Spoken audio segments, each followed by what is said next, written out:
इयत्ता 12वी मधील सर्व विद्यार्थी बंधू भगिनी, लास्ट पिरियडला आपण एक महत्त्वाचा पॉइंट पाहिला होता, तो म्हणजे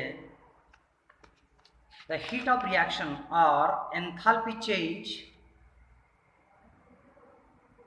delta H and delta U याच्यामध्ये रिलेशन पाहिलं होतं.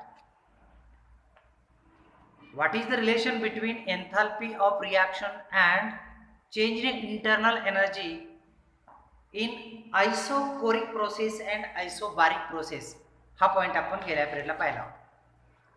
आता या पिरियडला आणखी एक डेरिव्हेशन अतिशय महत्त्वाचं आहे, concern with the problems in annual exam 2022. That means derive the relation between enthalpy of reaction at constant pressure and constant value. Derive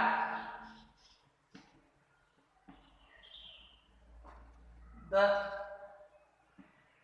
expression for heat of reaction at constant pressure and at constant value. दोन गोष्टी महत्वाचे, constant pressure and constant value. आपण गेल्या पिरियडला दोन वेगवेगळं पाहिलं होतं की relation between heat of reaction at constant pressure, that means in isobaric process. Relation between heat of reaction, that means enthalpy change and internal energy, is nothing but, according to first law of thermodynamics, delta H is equal to delta Q when the volume is a constant, isochoric process, and when the process is isobaric, that means pressure constant, delta H is equal to delta U plus P delta V, or Qp is equal to delta U plus P delta V. But in this case, pressure and volume both are constant. दोन्ही constant आहेत. आणि त्यावेळेस आपल्याला heat of रिॲक्शनचं derivation काय करायचं आहे, prove करायचं आहे. किंवा असाही प्रश्न विचारते, derived expression delta H is equal to delta U plus delta N R T, हे इक्वेशन प्रूव्ह करा, हे इक्वेशन सिद्ध करा, किंवा हे इक्वेशन डिराइव्ह करा, असंही विचारलं जाऊ शकतं. प्रश्न कसा आहे, to derive the expression delta H is equal to delta U plus delta N R T. आता साधी गोष्ट आहे, बघूया आपण. आता तुमच्या लक्षात आलं असेल की काय प्रूव्ह करायचं आहे आपल्याला, तर delta H is equal to delta U plus delta N R T हे प्रूव्ह करायचं आहे. Delta H is equal to delta U plus delta N R T हे इक्वेशन आपल्याला प्रूव्ह करायचं. आता त्यासाठी काय करायचं, बघा काय करायचं. Consider a hypothetical chemical reaction. एक साधी केमिकल रिॲक्शन आपण काय करायचे, काल्पनिक ग्रह करायचे. ए रिॲक्टंट गिव्स प्रोडक्ट बी. हा रिॲक्टंट आहे, हा प्रोडक्ट बी आहे. Suppose reactants has volume V1 and when it converts to product B, volume is changed to V2. Number of moles of reactant A is N1 and number of moles of product B is N2. Okay, इथेपर्यंत तुमच्या लक्षात आलं असेल. आता आपल्याला काय करायचं आहे पहा, एक इक्वेशन आपल्याला माहित आहे, number of moles of gaseous system, A is N1, B is N2, volume is V1 and volume of product is V2. Then the enthalpy change at a constant pressure. बघा, we know the enthalpy change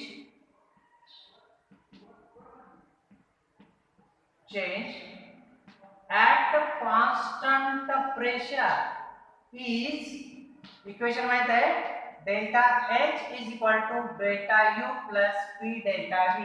this is the equation first. Enthalpy change at constant pressure.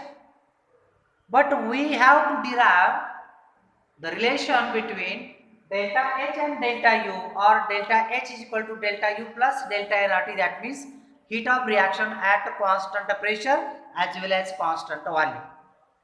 ठीक है. Suppose delta P delta V, P delta V म्हणजे काय, तर pressure constant आहे V2 minus P1. Okay.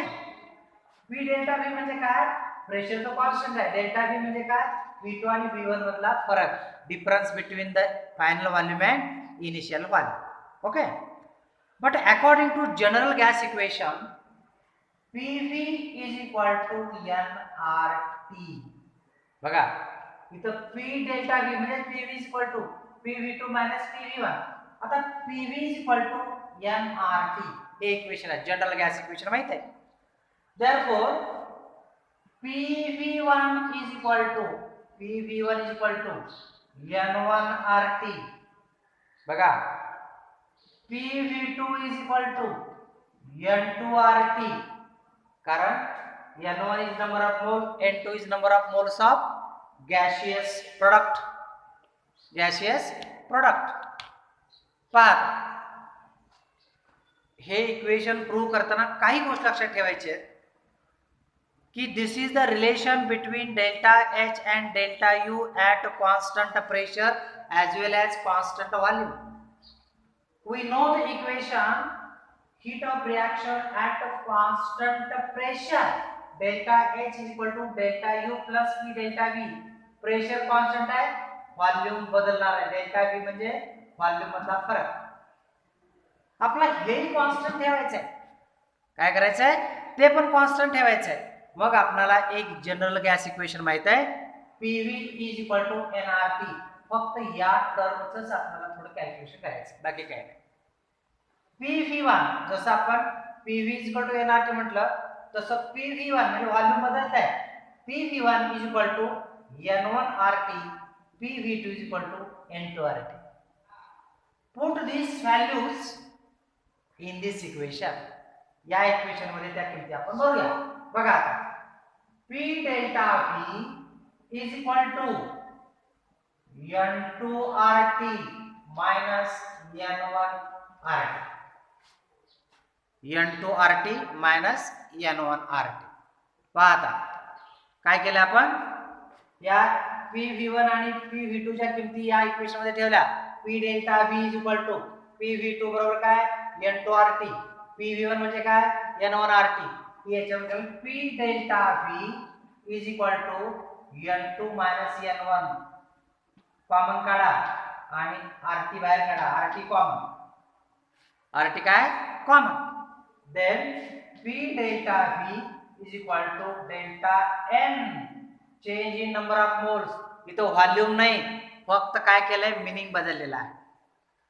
P delta V is equal to change in number of moles of gaseous product minus gaseous reactant into RT. आता ही जी PV ची किंमत आहे इक्वेशन सेकंड मध्ये, P डेल्टा V ची, ते तुम्ही इक्वेशन नंबर 1 मध्ये ठेवायची. म्हणजे तुम्हाला काय मिळतं, तर हा रिझल्ट मिळतो. तो कसा मिळतो बघा. Put this value of P delta V into this equation 1. We get delta H is equal to delta U plus delta nRT. बघा हे इक्वेशन आणि हे इक्वेशन सारखंच आहे, म्हणजे आपल्याला हे प्रूव्ह करता आलेलं आहे. तर तुम्ही काळजीपूर्वक ह्या गोष्टी लक्षात ठेवल्या पाहिजेत, जाणीव लक्षात ठेवल्या पाहिजे. ओके. आता याच्यावर काही एक्झाम्पल विचारतात. तुम्हाला गॅसेसचं व्हॉल्यूम दिलं असतं, नंबर ऑफ मोल्स दिले असतात, किंवा वेट दिलं असतं, त्याच्यावर आपल्याला नंबर ऑफ मोल्स काढावे लागतात. काही वेळा प्रेशर दिलेलं असतं, काही वेळा ॲटमॉस्फेरिक प्रेशर असं म्हटलं की आपण ते 1 घ्यायचं असतं. या सगळ्या टर्म आपल्याला एक्झाम्पलमध्ये शिकायचे आहेत. पण आज आपल्याला एक गोष्ट एवढी माहीत पाहिजे होती की relation between delta H and delta U at constant pressure as well as constant volume. This is simple relation. Okay, एवढं एकच रिलेशन आपण बघूया आणि आज इथं थांबणार आहे. ओके.